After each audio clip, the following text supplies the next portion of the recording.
Hi, welcome back to Talk of the Town. Joining us today, Rick Shoemaker, the new Director of Operations of Heritage Golf Collection, to share the recent changes and improvements made to the Heritage Golf courses over the last year. Rick, welcome. Thank you. Thank you. Glad to be here. Thanks for joining us and telling us all the new stuff that's going on. I mean, there's really a lot going on with the Heritage Golf courses. Yeah, absolutely. I've been actually just over 100 days here, my new position. Wow, congratulations. Are you enjoying it? Oh yeah, absolutely.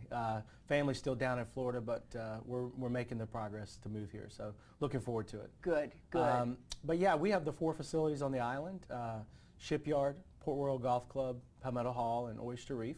As well as our racket club down the street from the main Port Royal campus. Okay. And just in the past year, improvements have included, you know, everything from a regrassing at Palmetto Hall to bunker improvements, drainage, some of the core golf course needs that sometimes the average golfer doesn't realize is happening. But right. Very costly, but very much needed and warranted. So great stuff. And do those take down the courses at the time of them being implemented? Some of them can. Yeah. Regrassing naturally does. Right. You can do some of them while you're open, right. But then it's just communication with the customer. I was going to say, and then you can just move them to another Heritage Golf course. Yeah, absolutely, absolutely. So it's actually 7.5 golf courses we have. So wow. We have 27 holes at Shipyard. So we have 7 golf courses. We have nearly 1,000 members between all of our facilities at the island. But we are open to the public, and I think sometimes even locals, what we're finding is don't realize that, Port Royal especially. Certainly, certainly. But we are open to the public, every one of our facilities. Yeah, and I think that's great. I think that's great for all of us, you know, yeah. for locals to be able to utilize the facilities that you've obviously improved. Yeah. So talk a little bit about the new restaurant, Loggerhead Tavern, that's slated to open in July. Yeah, the latest renovation is Oyster Reef, in fact. Nearly $1 million renovation in the clubhouse. Wonderful. Which encompasses heavily in the restaurant. And we just believe, you know, we're trying to create an experience. Our CEO, Davis Cessna, 30 plus years in hospitality, is right. a big believer in A, hospitality, but B, creating experiences and designing them. Sure. And where golf has been, golf is a very sensitive term nowadays in that, you know, I think the average family nucleus isn't quite as attracted to a country club membership.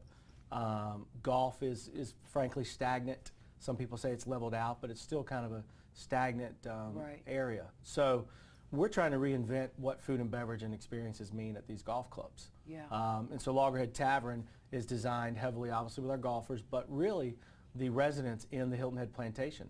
There's 4,100 plus homes, 10,000 residents, and we're excited to really bring the first restaurant in, I think, 25 or 30 years to the general public there. Yes, and again, open to the public. You know, I think that's so impressive that, you know, that amount of money is being spent and you welcome the locals. Oh, absolutely. I mean, everything we're doing in designing, it's really segmented around conservation. We're telling a historical hallway, the story of the Hilton Head Island from the moment you leave the golf shop and you're heading down to Loggerhead. It ends with a little bit of an oversight of Oyster Reef and the lagoon system and conservation. Right. And then so Loggerhead Tavern with the sea turtles, we're working through some fun and, you know, exciting conservation type sure. donation programs. Yeah, happy I love hour. it. Happy hour, may get a little turtle chip, and you know, you can donate it back if you'd like. How to clever conservation. is that? Yeah. So we're working through that. Yeah. We have an outdoor patio that's you know, with an awning that'll, you know, the 8 to 9 months you can be outside to really experience the outdoors. So really a beautiful setting. Yeah, terrific. So how about some summer golf activities? Naturally, we're in golf. So right. We have the family fun golf we do every summer. Shipyard, Port Royal heavily between 4 and 6. Okay. Juniors play for $15, adults nice. play for $30. And it's just a chance for families to get out there and again enjoy this sport that really is fun. Is it aggravating? Can be if you let it.